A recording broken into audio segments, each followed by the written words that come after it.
အခမ်းအနားစီစဉ်ရာ Oxford ဆရာတော်ဒေါက်တာအရှင်ဗန္ဒန္တာဓမ္မတာမီဆရာတော်မှာတတိပဋ္ဌာန်အခြေခံသောစိတ်ခံစားမှုကိုကင်တွယ်ခြင်းတရားတော်သင်တန်း၏ပထမပိုင်းဖြစ်သောအကောင်းအဆိုးမဝေဖန်သောတတိတရားအပိုင်းတစ်ကိုသင်ကြားပြသမှာဖြစ်တဲ့အတွက်ဆရာတော်ဖျားသင်ကြားပြသပေးနိုင်ပါရန်ယူသည်စွာလျှောက်ထားအပ်ပါတယ်ရှင်မြတ်ဖျား Oxford ဆရာတော်ဒေါက်တာအရှင်ဓမ္မစာမီ we began morning first Dhamma workshop named Judgmental Mindfulness Part 1.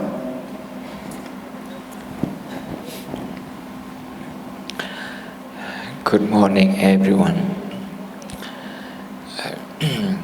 I would like to thank everyone for making this happen to mark the 10th anniversary of the Oxford Buddha Vihara in Singapore. 10 years is a very short time, but this short time is sufficient to give us a lot of experience to be joyful, to be compassionate. So today and tomorrow and the day after tomorrow, I will be focusing on this, taking from the Buddha's own teaching and also some comment from contemporary scientists who practice secular mindfulness. I believe everyone has got a handout. So today, this morning handout is longer than the other two handouts. It's got non-judgmental mindfulness. Non-judgmental mind. This is from the Satipatthana Sutta, the discourse on the foundation of mindfulness.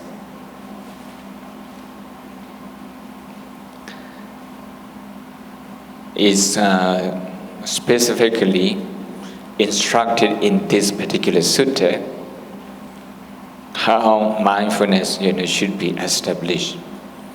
There are other forms of mindfulness as well in the Buddhist scriptures. But here in particular in the Satipatthana Sutta, the discourse on mindfulness, instructions are given by the Buddha how we should develop non-judgmental mindfulness. When you have an angry mind, just recognize it as an angry mind. This is called cognitive ability. Over time, this cognition will become a therapy in itself. So cognitive therapy. This is what is practiced also in psychology. Cognition is about knowing, is about being aware of what's going on in our mind, with our thoughts, with our emotion, with our stress, with our emotional reaction. So it's about being aware of that. When we are aware of, even when we are aware of our own reaction, usually we still become judgmental. This person is like this, that person is like that. At work, in the workplace, it's very difficult to avoid judging people. If someone is not performing, if someone makes a mistake, it's very difficult not to judge that person. But if we judge the person, we are not improving that person. We are actually impairing that person's ability to change. So if the ability of the person to change is impaired, the person will repeat the mistake. So in daily life, whether it's at home, whether with ourselves, whether with family members, or in the workplace, whether, with our own responsibilities or with other people. We need to learn how to cope with this thing, how to deal with this thing. To deal with the situation in a way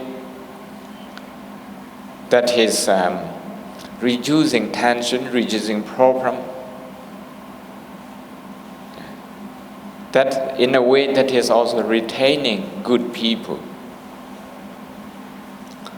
So mindfulness is very important for daily life. I'm talking about daily life. So first, I want you to see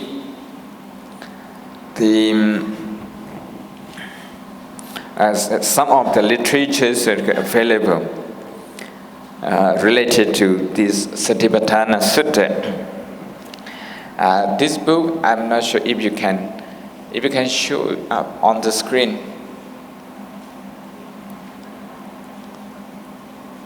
This book, the PowerPoint, where is the PowerPoint?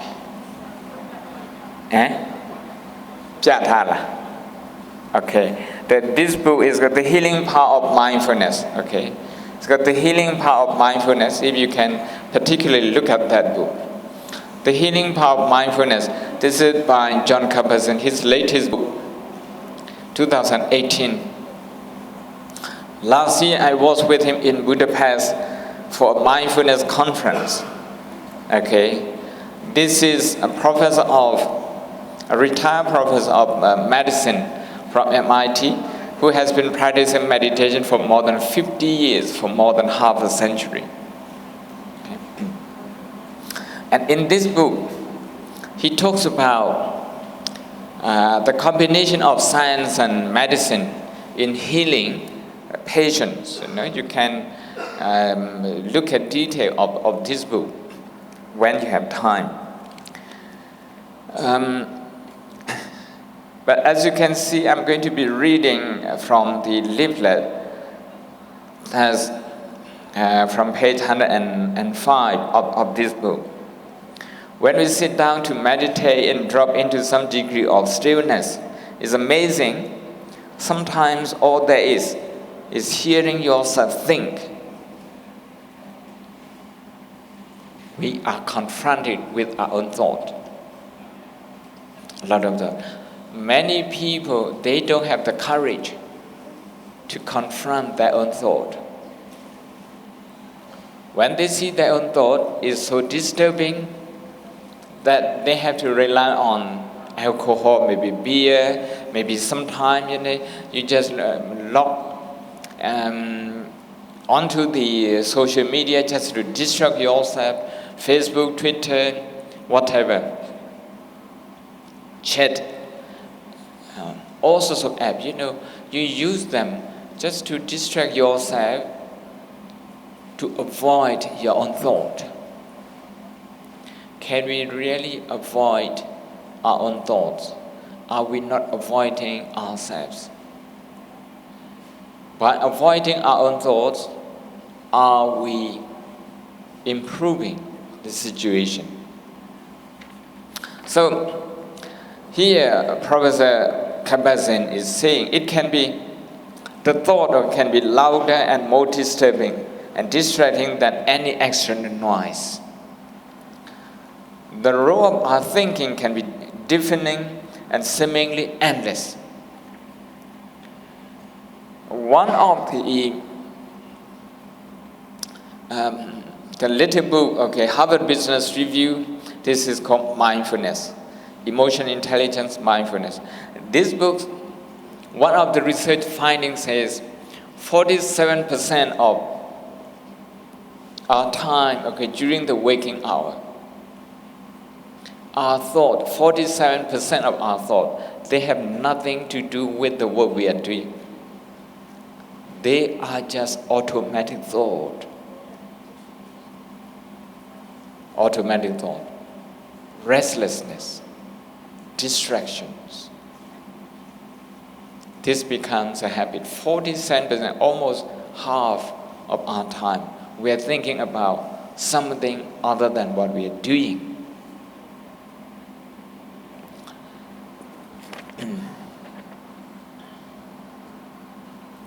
So the thought can also completely obscure the underlying peace, the kind of peace that we can enjoy, okay, and silence that are to be found right beneath this distraction in the mind, once the mind has learned or trained itself to settle down and be still or still. So when we do a bit of mindfulness meditation, Satipatthana, we are able to listen to our own thought, attend to it, and thus come to see exactly what is on our minds and how much of it is just mental noise. One Sayadaw from Myanmar, forest meditation, famous forest meditation monk, Mahabodhimaya Sayadaw says, just a quarter of our experience is negative, but the 3/4 are what we top up, the top up. You see, that top up is the habit. That 1/4 of inconvenience in life, we all have the capacity to manage it. But when we find it difficult to manage it, that's because we have a very strong habit of topping it up, automatically multiplying discomfort, physical discomfort, emotional inconveniences, negative emotion. So it's very important that we learn how to develop non-judgmental mindfulness.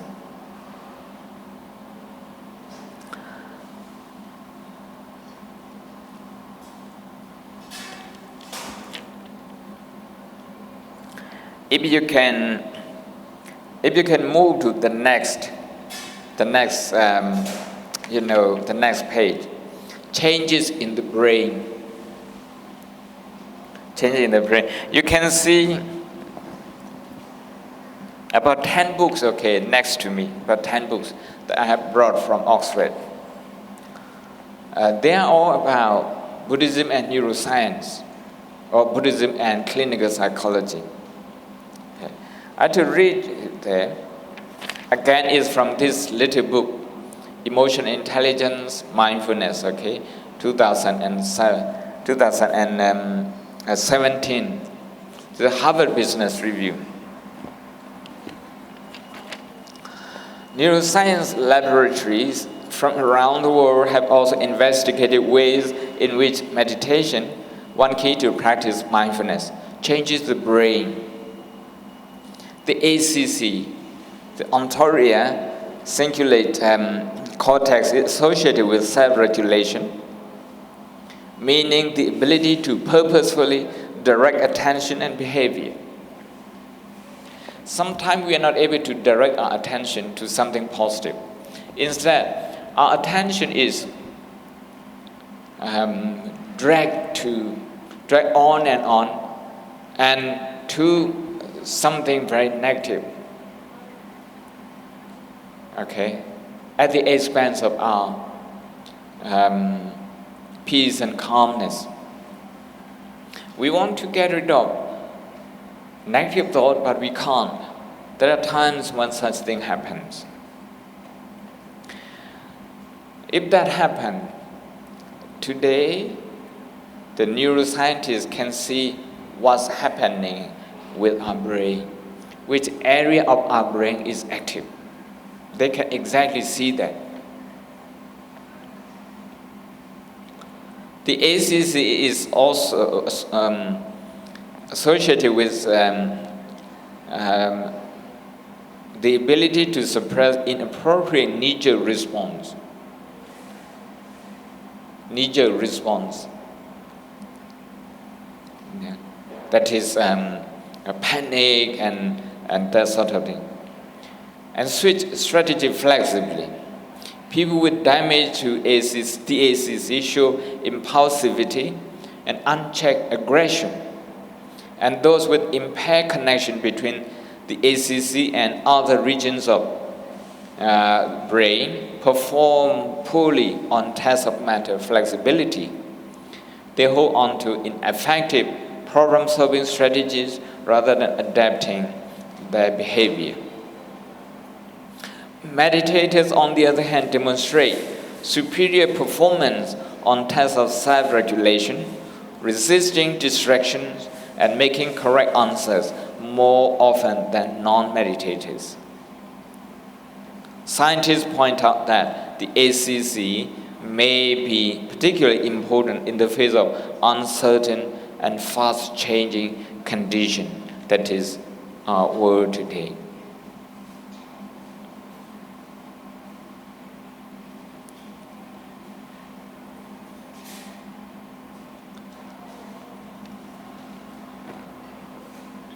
Just one last paragraph, just above that one, the first paragraph on page 2.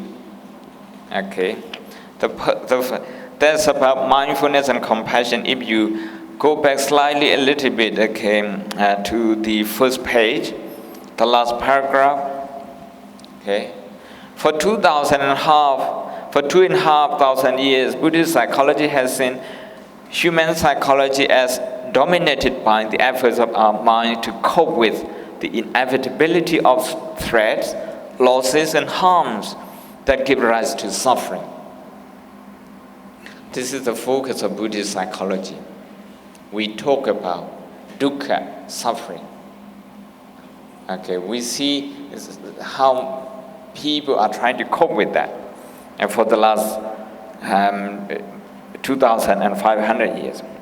None of us are immune to life's frustration, adversities, and final decay and death of ourselves and those we love.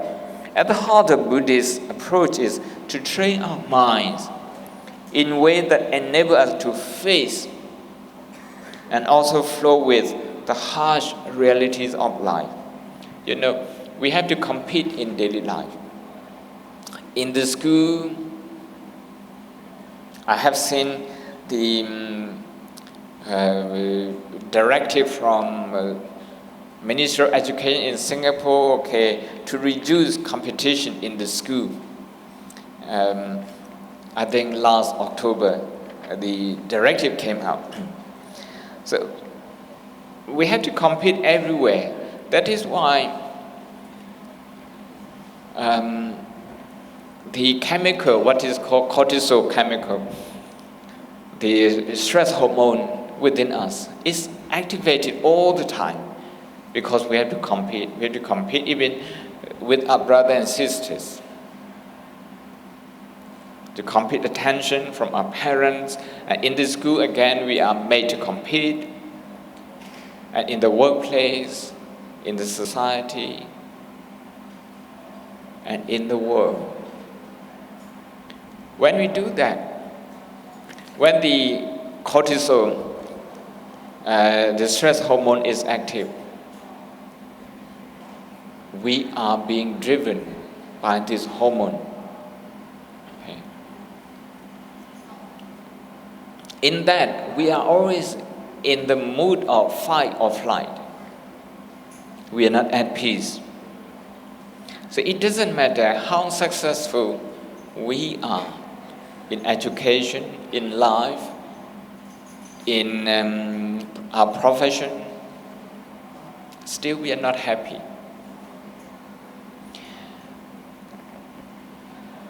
A professor from London School of Economics has done a research. He says from 1949, okay, in the United States, from 1949 up to now, the GDP, the income of the people, has increased more than double. But the level of happiness, especially people who describe themselves very happy, has decreased a little.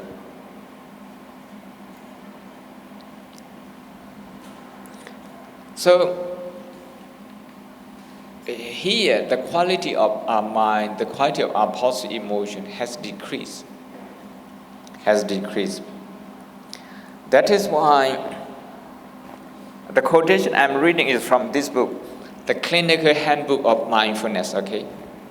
The Clinical Handbook of Mindfulness, with a foreword by John Kabat-Zinn. Many scientists have contributed to this book. They all contributed from clinical viewpoint. So they have concluded the two most important tasks in this mind training are those of mindfulness and compassion. So today, this morning, we will be doing mindfulness. In the afternoon, we will be doing compassion.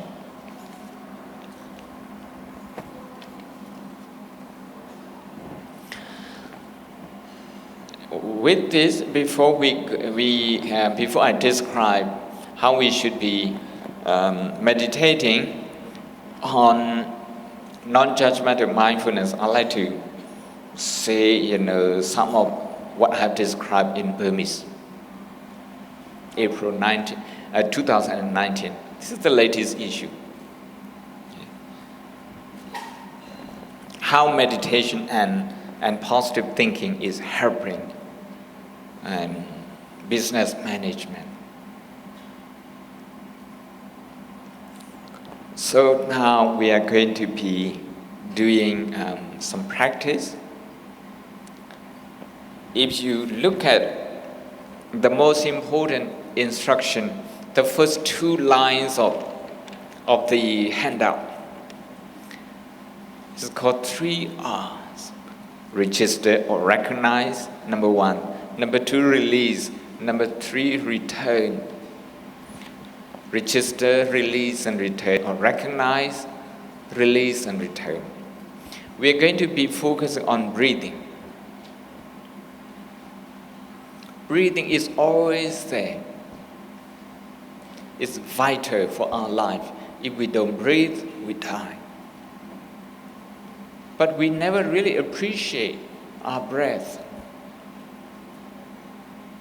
We never really coordinate between our thought and our breath, between our physical energy and psychological energy. We don't usually coordinate them.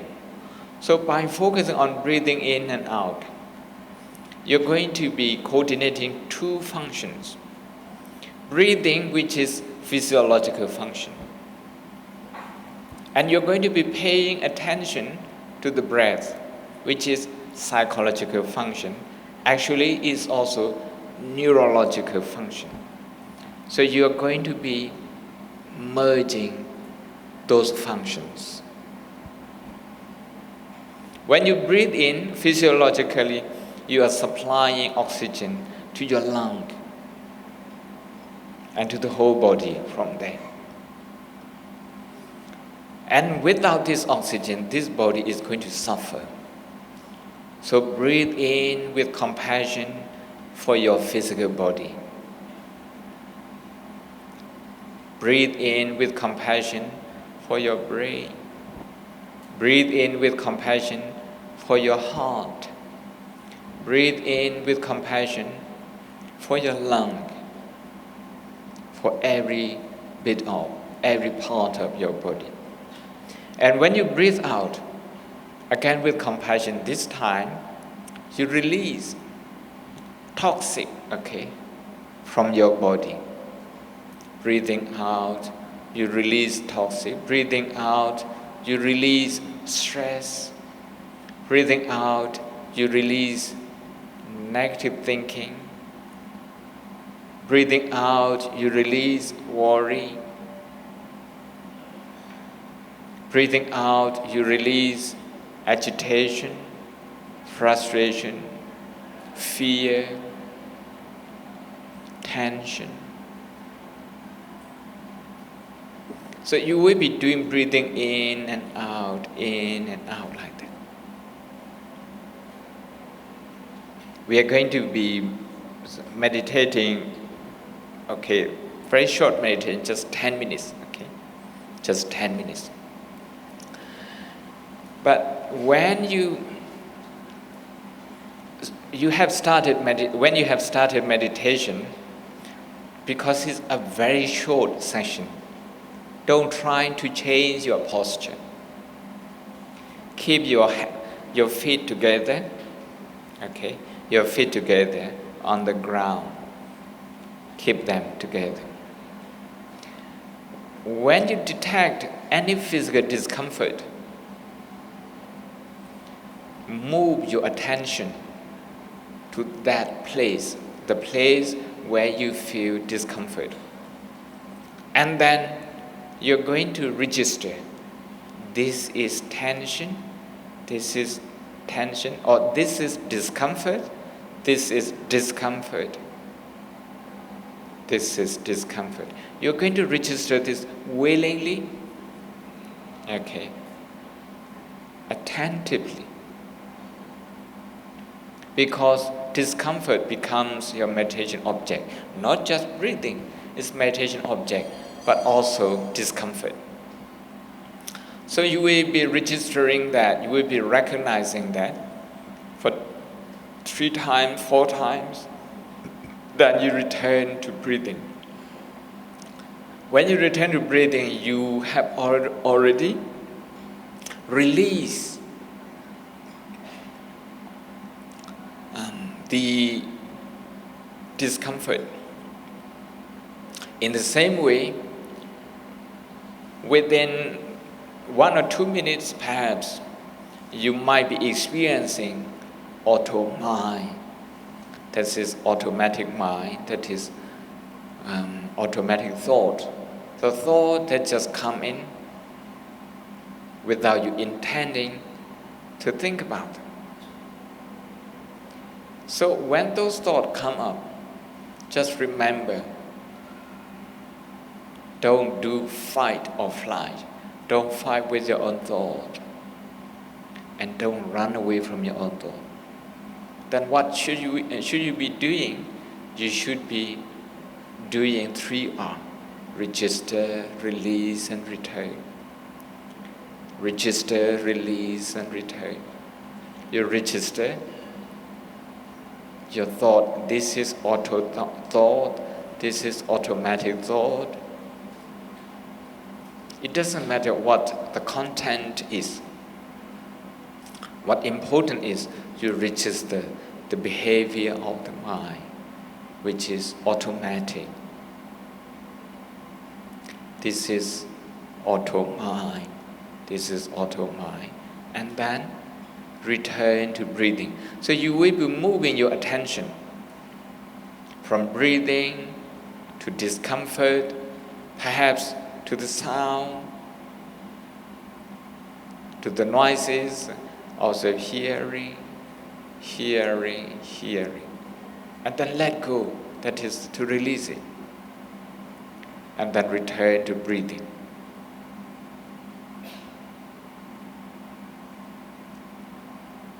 You are practicing the exercise, you're exercising, moving your attention around. If you're able to move your attention from breathing to discomfort, from discomfort back to breathing, and then from breathing to automatic thoughts, and then return to breathing. If you can be moving, if you're able to move your attention like that, you are in control. Not necessary for the mind to stay on the breath for the whole 10 minutes. Breathe in and out, slow and gentle. Breathe in and out, slow and gentle. If you like, if you have never been to a meditation retreat, you can even count your breathing. Breathing in, you can count 1 to 5. 1, 2, 3, 4, 5. Breathing out slowly, gently, counting 1, 2, 3, 4, 5. Breathing in, 1 to 5. Breathing out, 1 to 5.